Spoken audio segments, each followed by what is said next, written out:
बाल्यादिष्वपि जागृतादिषु ततः सर्वास्वस्थास्वपि व्यावृत्तास्वनु वर्तमानमहम् इत्यन्तःस्फुरन्तं सदा स्वात्मानं प्रकटीकरोति भजतां यो मुद्रया भद्रया तस्मै श्रीगुरुमूर्तये नमः इदं श्रीदक्षिणामूर्तये। तो ऐसे दक्षिणामूर्ति भगवान के लिए नमस्कार करता हूँ। कहते हैं जीव जन्म लेता है ना, विहार करता है और फिर लास्ट में जाकर के मृत्यु को प्राप्त हो जाता है। कहते हैं बाल्य आदिशु, तो बाल आदि में जीव जन्म लेता है, बालक है ना, तो पहले उसकी अवस्था, पहली अवस्था कौन सी होती है? बालक होती है। दूसरी अवस्था कौन सी हो जाती है उसकी? युवा हो जाती। तीसरी अवस्था कौन सी हो गई? वृद्धावस्था। तो जो बालक में भी कहते हैं मैं ही हूँ बालक है, युवा हो जाता तभी कहते हैं मेरा नाम भी देवदत्त है। जो बालक अवस्था में देवदत्त नाम था, वही युवा अवस्था में उसका नाम देवदत्त रहता है। फिर सुसुप्ति पर वृद्ध अवस्था में पहुँच जाता है तो कहते हैं मेरा नाम देवदत्त है।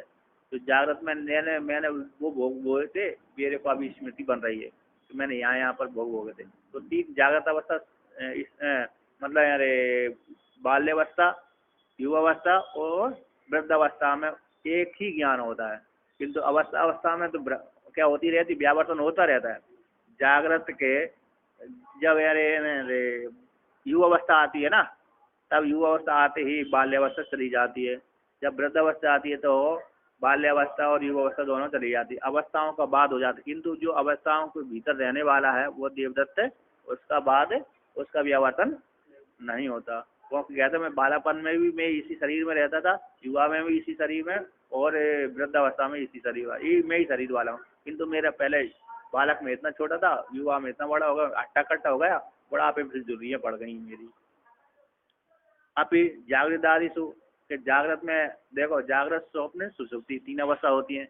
तो जागृत में भी भाई देवदत्त भोग भोगता है, स्वप्न में जाता है तो भाई देवदत्त स्वप्न में भोग भोगता है, सुसुप्ति में जाता है भाई देवदत्त वहाँ पर कारण उससे अवस्थित हो जाता है, यानी आनंद का उपभोग करता है। तो उन अवस्थाओं का तो जागृत में जब भोग करता है तब स्वप्न अवस्था सुसुप्ति अवस्था नहीं रहती। जब स्वप्न अवस्था में जाता है तो जागृत अवस्था सुसुप्ति अवस्था नहीं रहती। जब सुसुप्ति में जाता है तो जागृत और स्वप्न रहता है। तो एक अवस्था में रहने पर दो अवस्था का बाद हो जाता है। जैसे बालापन में रहने पर वृद्धावस्था और युवावस्था का बाद रहता है, व्यावर्तन हो जाता है ना, बाद रहता है। उसी प्रकार से सुसुप्ति में रहने पर जागृत स्वप्न का बाद हो जाता है, जागृत में रहने पर स्वप्न और सुसुप्ति का बाद हो जाता है। तो दोनों अवस्थाओं का एक अवस्था में रहने पर दो अवस्था का बाद हो जाता है। सर्व तथा उसी सर्व अवस्था शुभ है, जितनी भी अवस्था है ना सारी अवस्था में। अब तो और दूसरी कहते हैं काल, देख लीजिए काल, काल तो भूतकाल में मैं वहाँ पर था, है ना, भूतकाल में वहाँ पर था, वर्तमान काल में यहाँ हूँ, भविष्य में जाऊँगा उधर, भविष्य में वहाँ पर जाना है मेरे को, कल अगले वाला कल में जाना है। पिछले वाले कल में मैं वहाँ पर था, वर्तमान में यहाँ पर हूँ, अगले कल में आगे जाना है। किंतु जाने वाला एक ही, वहाँ गया था वह भी वही था, अभी है वह भी वही है, जाएगा वो भी वही है, किंतु कालों में परिवर्तन हो गया है ना, काल में क्या हो गया, किंतु उसका परिवर्तन नहीं हुआ।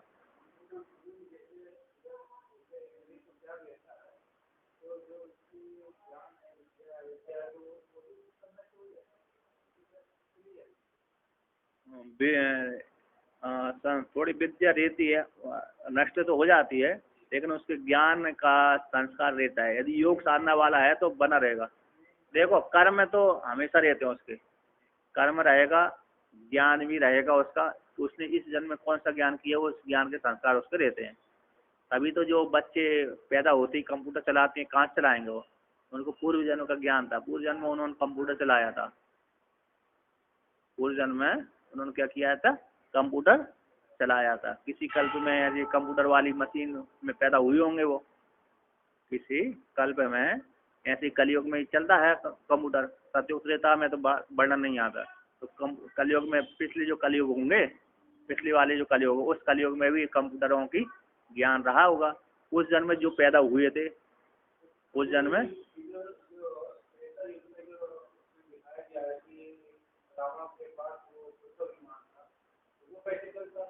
वो मन से चलते थे, मन से चलते थे। तो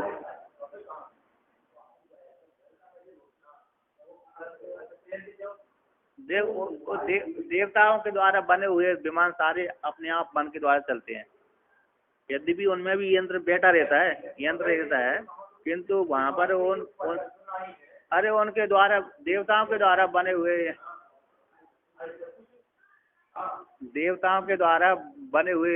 वो है ना यंत्र, वो अपने आप चलते हैं। वो मंत्र के द्वारा चलते हैं। मंत्र शक्ति रहती है उसमें। चलता था, लेकिन वो मन की गति से चलते थे, मन के द्वारा। तो यहाँ पर कहते देखिए, व्यावर्तासु, ये सारी अवस्थाओं में व्यावर्तन होता रहता है, किंतु उन अवस्थाओं में अनुवर्तमानम हम, सब में हम का अनुवर्तन होता है। किसका? जीवात्मा का अनुवर्तन होता है।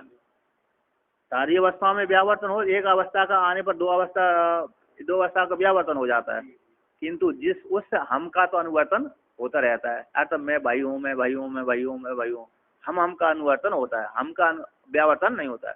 कहीं देवदत्त का व्यावर्तन हो जाए, यज्ञ दत्ता जाए, ऐसा बात नहीं है ना। जागृत में भी वही रहता है, स्वप्न में भी वही रहता है, सुषुप्ति में भी वही रहता है, किंतु अवस्थाओं का बात हो जाता है। कहते हैं हम इति, जो हम का अनुवर्तन होता है ना, हमेशा सारी अवस्थाओं में हम रहता है, जीवात्मा जीव बना रहता है। इति, तो हम इति वर्तमानम, हम इति अनुवर्तमानम, अनुवर्तन करते रहता है, यानी वो उसका व्यावर्तन नहीं होता। इति अंत स्फुरंतम सदा, सदा हृदय रूप गुहा में स्मरण करते रहते हैं, घूमता रहता है, हम का अनुवर्तन होता रहता है। ठीक है ना। सदा कहाँ रहे? सदा मतलब हमेशा, हमेशा के लिए, सारी अवस्था में, भाई अवस्था में, काल में, अरे अन्य अन्य युवा, अरे जो शरीर रूप योनियों में, है ना, उसका कैसे हम का अनुवर्तन, हम रूप जीवात्मा है, उसका अनुवर्तन होता रहता सदा। ऐसे वो हम सदा स्मरण होता रहता, अंत स्मरणतम सदा, हम भीतर ही स्मरण होता रहता है। ऐसे स्वात्मान प्रकट होती, स्व आत्मा को जो प्रकट करता है, कौन? ज्ञान के माध्यम से। कहते हैं यो यानी जो अरे गुरु महाराज हैं, भद्रया मुद्रया, भद्र यानी कल्याण स्वरूप, मुद्रा यानी ये मुद्रा हो गई कल्याण स्वरूप, और भद्र यानी कल्याण, और मुद्रा यानी मुद्रा। भद्र हो गए कल्याण का, अपनी कल्याणकारक मुद्रा के द्वारा जो है भजताम, उन गुरु की सेवा जो करते हैं, उन गुरु की जो कौन करते हैं? शिष्य।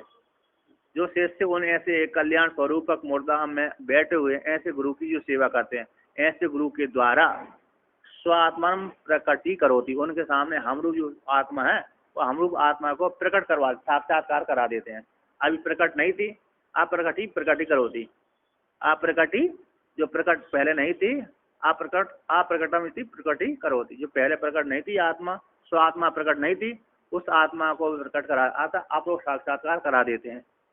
ऐसे जो कल्याण स्वरूप मुद्रा में रहने वाले ऐसे गुरु जो जीवात्मा को अपने आत्मा, हम रूप जो जागृत अवस्था, स्वप्न अवस्था, सुषुप्ति अवस्था में, बाल्यावस्था, युवावस्था और वृद्ध अवस्था में जो एक हम रूप से सारी अवस्था में अनुसूचित रूप से रहता है ना, उस जो हम शुद्ध हम है, उस शुद्ध हम का बोध करा देते प्रकटी स्व आत्मा, अथवा स्वयं की आत्मा, अथवा जो है ना, ऐसा गुरु महाराज स्वयं की आत्मा जो परमात्मा है, उस स्वयं की आत्मा परमात्मा को प्रकटी कर देते हैं, प्रकट आप लोग साक्षात्कार कर देते हैं,